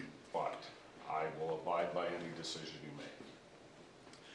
And so, have you got a dollar amount on that, Michelle, so we know what we're talking about? I'm sure you probably haven't calculated it I out yet. don't. Yeah, it's not a large amount of money. No, it's not gonna be huge. It's, so you just need, It's probably gonna be less than $1,000. Say it's 1%, right? it's half of 1%, I think. I thought it was, Oh, yes, if you, I believe it's 1% total. yeah, it's 1%. Total. But what we're talking about is the other 0.5%. Right. Because we can, as I understood it with my business, we pay half of it, you pay half of it as an employee. So what you're talking about is, you can do it that way, or actually, I believe if you're less than 15 employees, I think you can require the employee to pay the full 1%. It's 20 employees. Is it 20? Yeah. I went through the state webinar or slideshow thing on it, but it was a couple of weeks ago, and I won't swear that I know the information, but basically it's 1%, and it's, you know, it probably isn't gonna hurt any of us to do it, but it isn't gonna hurt the town to do it either, so. And I think we're all probably uniformly in agreement that this isn't something we would have supported individually or as a community, but. unfortunately, it was a law that was forced on us. Exactly. And it was for me as a business person. And everybody in the state is getting the same, but. And Were we you need, doing math or not? It was about 1490, 1,490 would be what, Okay. on our payroll. now, does that, what about, like I get a check for this job, the firemen get a check for their job? We don't fall under that. That doesn't fall, that Okay. doesn't That, affect. I just didn't know. It's just the three of us where we're Right, full-time because employees. we're hourly, you're stipend. Okay, so it doesn't apply to this thing. Now, if the fire department goes to hourly, does it apply? No, Still doesn't apply. Okay. Because we're considered a on-call employee. We're only employed when requested on by emergency. Okay, We're not on the payroll 40 hours a week. okay. I actually looked it up today because I knew that question was gonna come up. Yep, it did. So, and we need to do this tonight because this is January 1 and yeah, the beyond. portal just opened up the other day, but Yep. they're gonna start expecting money from us right off quick here. Yeah, And there. you know the state, they want their money, they want their money. Mhm. I make a motion, we as a town cover that percentage. I second that. Vote. Well, on behalf of the town employees, thank you. You just got a raise, a very minuscule one. I gotta raise it back to my original. Okay. Yeah, Okay, moving on, item K, we've already covered item J, so item K is personnel policy. I sent to the three of you about a week ago, a copy of current personnel policy and a copy of the changes I'm recommending we made. Essentially, I rewrote the policy. And the key features to that are the decisions we made in executive session at our last meeting in reference to the benefits of Michelle and Kelsey. And the change for the firefighters to go from to eliminate this $10 an hour and minimum amount of attendance requirements, not $10 an hour, $10 a call, and return to minimum wage, which brings our pay practices and this is something that I think caused some Fusion at the time being generous to the way the decision was made, they are not a volunteer fire department. Now, they're referred to in many situations as a volunteer fire department. They are a municipal on-call fire department. The same as almost every other fire department in this area, and every other fire department in the area is paid the way I made the changes that I felt was consistent with your wishes in the personnel policy, which is, in a nutshell, they are paid hourly at a minimum wage rate for all calls, for training, and for meetings, and for probably certain special details. And that's pretty much it in a nutshell, and the reason I sent that out so far ahead, and I understand, Jeff, you may not have had the chance to read that, but I wanted you guys to have that far in advance so you could look at it. I'm assuming probably my writing's been helping you sleep lately, Josh. Yeah. So if there are any changes to that, or if you want me to go back and make changes, I'm happy to do that. But basically what I did is I rewrote the policy. The policy, from what I can tell, and I don't have a problem with this because it's the way I tend to do things as well. I think when the town decided they needed a personnel policy, probably the town manager at the time went looking and found somebody else's policy and adopted it and went through and edited it to make it fit the town of Sangerville. Well, first of all, I don't think the editing was very thorough. There was a lot of stuff that just didn't apply to the way we do business in Sangerville. Talking about department heads, making complaints to department heads and supervisors and all Which we of don't these have. layers that we don't have. But we don't have public works. And there was clearly Public Works at the time. So that was what I did, is I took anything referring specifically to Public Works out of this policy. I took those references that said it needs to go to a department head or a supervisor, something like that, and put it all to me with you as the appeal body. And then I just cleaned up the language. I did define their command structure so it was more in line with what they actually do, and that it's, I don't know if this is a term we're using these days or not, but it's NIMS compliant anyway, the way I rewrote it. And what that stands for is National Incident Management System. And the best example I can give you of that is the way they're running the command system in Southern California right now, because CAL FIRE does it, they invented it and they do it the best of anybody in the world. But basically, several years ago in public safety, there was a huge push by the feds to make everything and everyone NIMS compliant. And the way I rewrote their command responsibilities, somebody could look at it and say, yes, this is NIMS compliant, and it is also consistent with the way they do business. And I've taken all those classes. Yeah, so have I. And it's painful. Horrible. You didn't enjoy those? Come on. Hours and hours. So that's a nutshell of what was done. And I gave you a copy of, or I emailed you a copy of each policy to review. And so at this point, we don't have the policy on the table, but this well, is I definitely- technically do have a printed copy of it here, printed copy of each one. I didn't give that to you in your packets because I already emailed it. It was about another 30 pages, so Yeah, So if we vote to change this tonight, it's gonna change them back to hourly, yes. and it's also gonna roll vacation time over. Yes. And I actually have a copy of the policy with signature blanks on it for you, that if you wanted to, you may enact this tonight, or you may wait and look at it further. How is that gonna affect our fire station, our fire budget? that's We go ahead.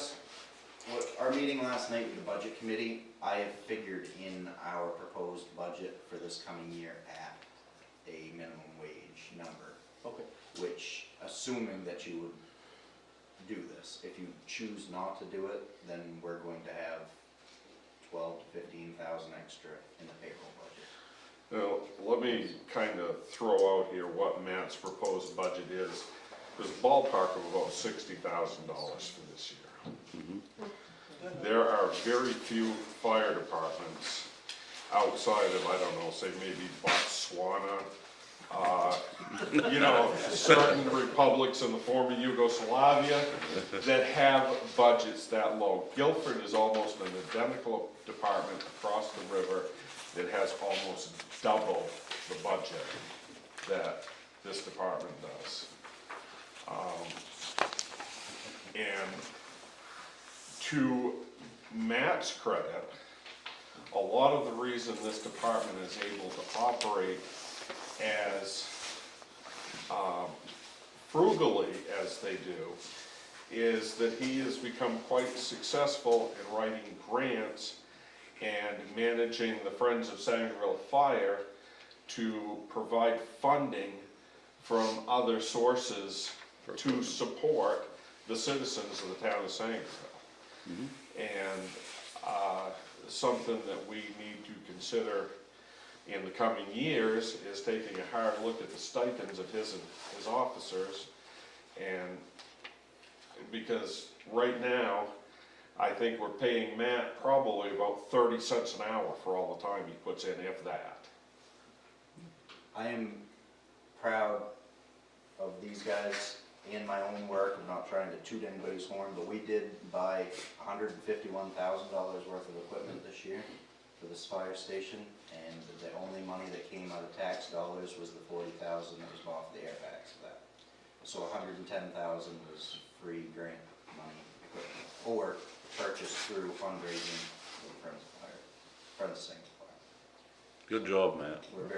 We are proud of that. We're proud of you. We all take a huge, you know, a huge pride in what we do here, and that's why we do it. And the Friends of is not something to try to finagle money in a weird way. It literally goes back to new saws and gear washers and ladders and stuff that otherwise would be on that budget. And the reason that budget looks like $69,000 proposed is because of that. Otherwise, that number would be a very, very different number.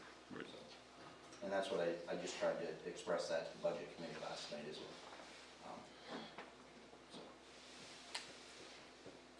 Okay.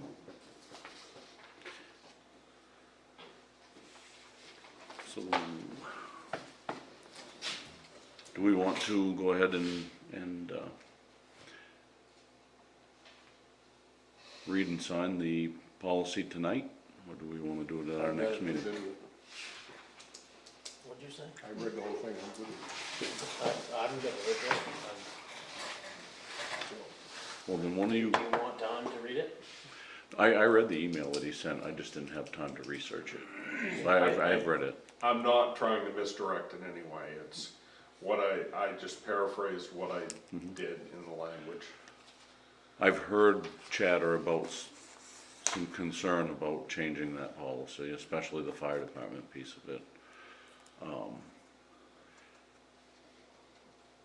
I had done some research in what was said about it, and I think we are right in what we have. I'm comfortable with the new policy. I could add something to that just to clarify as well. When this was changed last year, and it was I don't know if you're familiar with this 20% rule. I don't know if that term was brought up. So the state kind of looks at this 20% rule. They consider you a municipal volunteer if you make less than 20% of what a career full-time firefighter wage would be. The low end of that, a career full-time firefighter in our area, very low end, is probably between 40 and 45,000. In order for any of our guys to be anywhere near that 20% to kind of qualify as a full-time employee and get those benefits that they refer to, collective bargaining, things like that, each one of our guys would have to earn in excess of $9,000 a year. I think the highest paid person on the department, if they make just about every call, is about 2,500. So I just looked at that. we're a far cry from. This 20% thing, this is union firefighter propaganda Mhm. is really up. There is a move, and it has been there since long before I was in the fire service over 40 years ago. Some union firefighters feel that we should eliminate all small municipal call volunteer fire departments, and every community should have a paid full-time fire department. However, nobody's ever come up with a good plan for where the money to pay for that is gonna come from. This is the best we've got, and it's damn good, and I think we need to treat them right. I agree. Can we ask what that chatter might have been that's going around, why? I've just heard that,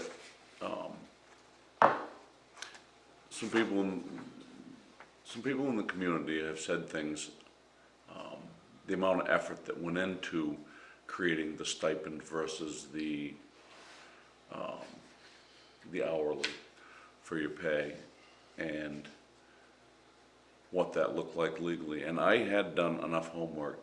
I'm comfortable with the new policy, and I'm comfortable enough myself, and I think these guys feel the same way, to move forward with it. Some of the reasons that was changed was brought to my attention, and I'm not convinced they're valid reasons. We're talking, gentlemen, we're talking a handful of people, not, A very, not very a line, small not a handful. line at my door. Well, my biggest thing is, you know, 11 departments in the county and many, many more throughout the state do it the way that reads. Not everybody is breaking the law, I can guarantee it, because somebody Right. would be saying something. Well, and No, I actually think, showed that it's not the money that matters for us, because we all stayed through that, right? that's correct. I'm just curious what the chatter was, you know, against us. It weren't against anybody. It was just brought to our attention that a lot of research went into that decision, and that before we stepped away from it, here are the reasons why that decision was made. This new policy that Brian has drafted is our opinion of how it should be, and also is fully researched, and we feel that this is the policy we should have under our leadership. This is how we feel. And I think I speak collectively for all of us. But I wanted to make sure that if we moved away from the previous policy, that the new policy didn't violate any laws. For instance, was it something as a committee, as a board that we can decide, or do the people have to decide? I wanted to know all those things. Right. And it's my interpretation that this is how it needs to be done. So we were just crossing the Ts and dotting the Is, and listening to what was being told to us, and making sure we weren't missing something. So with that being said, I make a motion that we enact Brian's new policy regarding our personnel. Second. We have a new personnel policy. Did you guys sign that? Thank you. We haven't yet. We'll wait for you to Well, I hand don't it know in. why I have a blank page on the back of it, but there it is right there for your signatures. We appreciate all the work you guys put in every day, so it goes both ways, you know. That street runs in two directions. Yes, exactly. So- We appreciate the work that you've put into building this department, i.e. the equipment that you guys have got granted to you this year. That only benefits every single person in this town. And as many of you know, in my former career, I worked with Sangerville Fire a great deal for the better part of 3 decades, and was always impressed with the response I got anytime I asked for your help, and always had a lot of respect for the way you guys ran your department. And still do. And what I will say is through the last few years, you guys got a loyal group. Yeah. And, we're proud to have you as representatives of our town. You have meetings once a week, every other month? No, we have one meeting a month, the first Sunday night of the month, and then we have 2 trainings usually a month, every other Sunday typically. So, Okay, moving on. Item L is the county budget. You guys already took care of that, didn't you? They have it, they need to just sign the actual, contract with the board, with This one is, the county. that's this one? Yep, that's What something. happens if we don't sign it? What I asked that If question. you don't sign it, They keep sending it. They still send the bill anyway? they do, but they also have the power to start picking houses and foreclosing on them. Oh, nice. Basically, the short answer is they'd find a judge that would tell us that we have to pay them no matter what. Is there an increase? Yeah, I believe I looked at, I ran the numbers on that over the last 5 years. I think it was about 5% from last year to this year, and I figured it was from 2021 until now, I think it was like a 32 or 33% increase over time in the county budget. It's significant. Significant.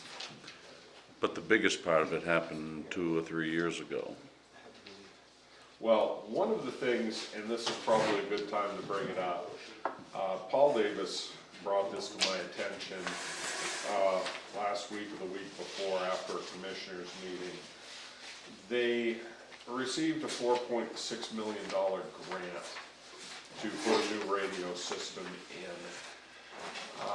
The committee doing that feels they are $2.3 million short of what it will cost to put this new, to get this new system up and running, and are asking the citizens to, or the county to pay for a bond, or get a bond that basically would, I did the math on it, it was for the next 25 years would raise our mill rate by 0.85 mils. So to put that into perspective, I mean, if you have $100,000 property, a mill, you're paying $1,000 taxes. So for $100,000 property, which is fairly typical, we'd be adding what? Excuse me, 100,000 would be $100. We'd be adding $85 per mill to everybody's. So if you had a $100,000 home, we'd be asking you for $85 extra a year for 25 years for this radio system. Personally, I agree with Paul that I think they should be able to do something for that 4.3 million. Mike and I had had this discussion because we were both in business, he more so than I, with the county radio system. But we don't think this is a responsible use of tax money. And I'm not sure how the request for that bond spending is gonna come out. I'm assuming it's probably gonna come out at a June election for every town to, but I don't know that for a fact. I'm sure Paul will keep us updated, but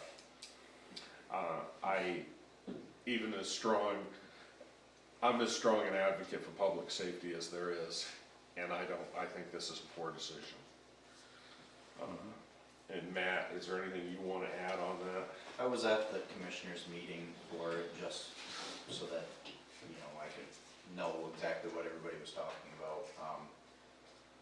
So, from what I gathered, the committee that was in charge of the radio project was asked to go back to the drawing board and look for more funding to cover that, and if that wasn't available at all, and all options were expended, that they would put it to a June election on the possibility of this bond. So what I understand is when the CDS funding grant was written, it was written for a specific radio type, microwave simulcast system for 4 point whatever million. The homework wasn't done great. Ended up finding out after fashion, the prices went up, there's more work that needed to be done, and a 4.75 or whatever it is, won't cover what the grant was written for. And they were told that if they changed the outlook of that system, if they say go to a different kind of system, that doesn't fall within that grant parameters. So it's either use that money for this and come up with the rest, or lose that money, is what I gathered out of it. In that 4.7 or whatever that number was 4.3 million, I believe. That was, was CDS, congressionally designated spending. yeah, so that was federal level Federal grant money. level, yep. It was through, I believe, Senator Collins' office, and there is a time limit on it. It has to be dedicated, has to have a plan, has to be out to contractors by the end of this year. That's why they put the June vote on the table, because they need time to basically put it out to bid if that bond is approved and still have it committed by the end of the year. I don't know, I'm in the same boat as you guys are, I don't agree with it. I don't but- think this is a decision we have to make here. No. This is No, just it's something Paul information. wanted me to make sure that you were aware of. It's just something that if they push it far enough and they can't get the other funding somewhere else, it's probably going to go to the different towns for a vote on whether they want to go through with this bond or not. Obviously, if it doesn't go through, then more than likely that 4.75 goes away, unless they can find a way to get them to change the scope of the work. Right. Which from what I was told, I'm not part of that committee, so from what I was told, they cannot change the scope of the work. It has to be what they were written for or not at all. It's kind of like a try again next time. If you can't do it this way, try again next time, hope for the best. But from what I was told from other senators' offices, if you get a CDS grant and you don't spend it, you ain't never seen the money. So, there's all kinds of different ups and downs. There's politics in it for sure. There's politics in it, of course there is. If there was more homework done, and it wasn't pushed off to the time frame it was pushed off for, they probably could have got that system done for what was awarded. But it just didn't happen. And there's another gentleman I talked to over here the other day that's very familiar with all of this, that if this had been done several years ago and somebody hadn't dropped the ball, it would have been a whole lot cheaper then. Yeah. The only thing that bothers me about it is that you pay county taxes for those towers to work when we need them. And they've been left alone since the 70s. There's never been any upkeep to them. And then Mickey Mouse. Yeah. So Do they work? rarely. I mean, you can't say they don't work, but it's tough. Depends where you're at. It depends on where you're at, and you really gotta know how to mess with channels, and if you go south of Silver's Mills, forget it. And once we get French's Mills there, you get no cell phone either, so you're literally on your own. It's smoke signals or Morse code, I guess, I don't know. So we run into that, we had a structure fire out The there. smoke signals are literal, it's like, where are we going? I mean, we had a structure fire out there a few years ago, and once you're there, you just hope that more people are coming, because you can't call and get. You running boosters in your I was truck? at that fire. You running boosters in your truck? I have a repeater in it, and even that won't go. Once you go past Silver's Mills and start down the hill, Yeah, we You get might be this. able to hit them if you get the top of the hill right. You know, We got it. you've run into problems, Oh, I'm sure, in yeah. that same part of French'sville. 36 years I run it, never had that problem. the frustrating part is there's a tower right at the top of Silver's Mills. And because it's a cell tower, they want muco dollars to rent space on it. Yeah, If we could put a repeater on that, it would fix the problem. that's right. But they want like $6,000 a month to do that because they're in the business of making money.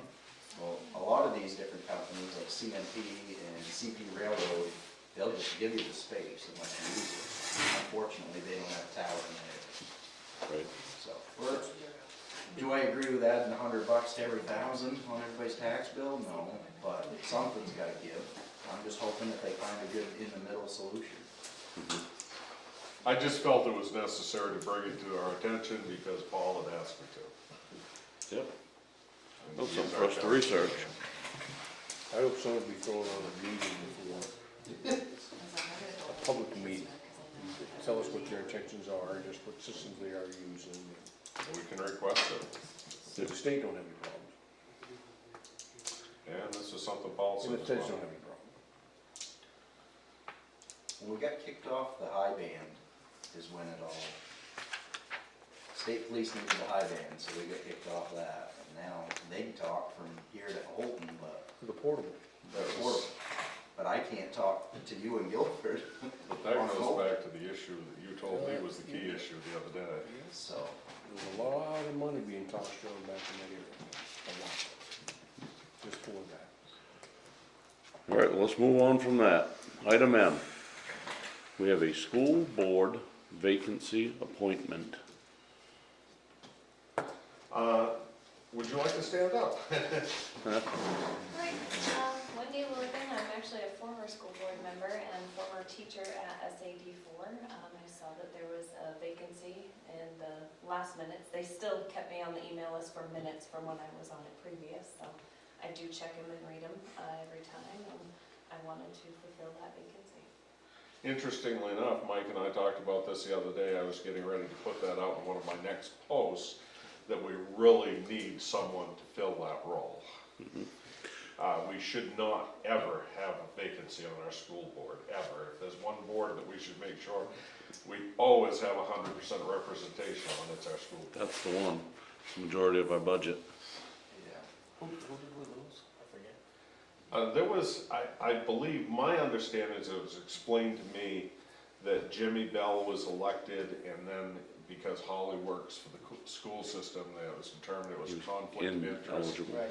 And it kind of fell by the wayside and never got filled. Get backfilled by Daniel Gray. Right, Yeah. that went back Yeah, to Dana, that'd right? get back- This, Okay. this position's been open for a while. Oh, okay. Right. All right. And we have another one coming open, or is, Says Grace is open at the, because it states in our, whatever, Town report. town report that she wasn't voted on by the town, so it comes back due again at the next annual town voting meeting. on two positions. So Yeah. my question is, I thought school board members were appointed by the voters. They are elected by the voters, Like, but in a vacancy, we can appoint. you can appoint to Yep. fill until the next election. Which, in other words, we'd be appointing you for 2 months, but here's the reality. As hard as it is to get people to fill those positions, you know, we can say, you know, Wendy fill this position for us at a time of need. She's willing to keep that position, and I strongly suspect the voters will approve you to continue on beyond that 2 months. She obviously knows the school system, you worked there. My kids go there, so my kids' friends go there. So do we have 3 members? 4. Is Four? it four members? I believe we have 4 members from Sangerville. Well, we'll have 4. We'll have 4. Yes. We have 4 positions on the school. Okay. No, I was under the impression that where Wendy is fulfilling a term of somebody else, that her term would expire in '26. Is that when that term expires, Yeah, that's because empty? I called Roxanne from the school. I don't And think the way our town of Sangerville, I read it somewhere in some of the paperwork you gave us, and it Okay. states if it's not voted on by the, So it Town only gets people. us to town meeting. it only, Okay, but somebody. I will read that. double check So that would out. that start a new term, or they vote to keep me through the end of this calendar year? it would, they would vote on you in March, and then you would go until March of '26. Right. You would, So you would they're be no fulfilling longer- somebody else's term that was, Okay, they're no longer 3-year terms? Is that No, they are still 3-year terms. But What they'd it be is staggered. the term is open and set to expire in 2026. Okay. But what we would be doing here, what we have the legal power, or they have the legal, not we, I have no legal power, but what legal power they have is to appoint you to fill the vacancy until the next regular election, which would be this. Then at that election, they would elect the town would elect you to finish out that term, which ends in 2026, and then you'd be reelected to a 3-year term. Okay. Did I explain that accurately? I think you did.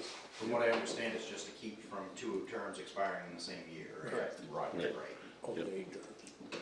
If you went for 3 years, starting now, you would come up and do the same term as another one of the members. But, well, you know, and at least once every 3 years, 2 members are gonna come up at the same time anyway, because you have 4 members, but. So, we'll need a motion to appoint to the vacancy for the school board. I make a motion, we appoint Wendy Lord to the school board. Second. Vote. Congratulations. Congratulations. Thank you for being willing to serve. Okay, so that is hers. I guess I'll see you at the.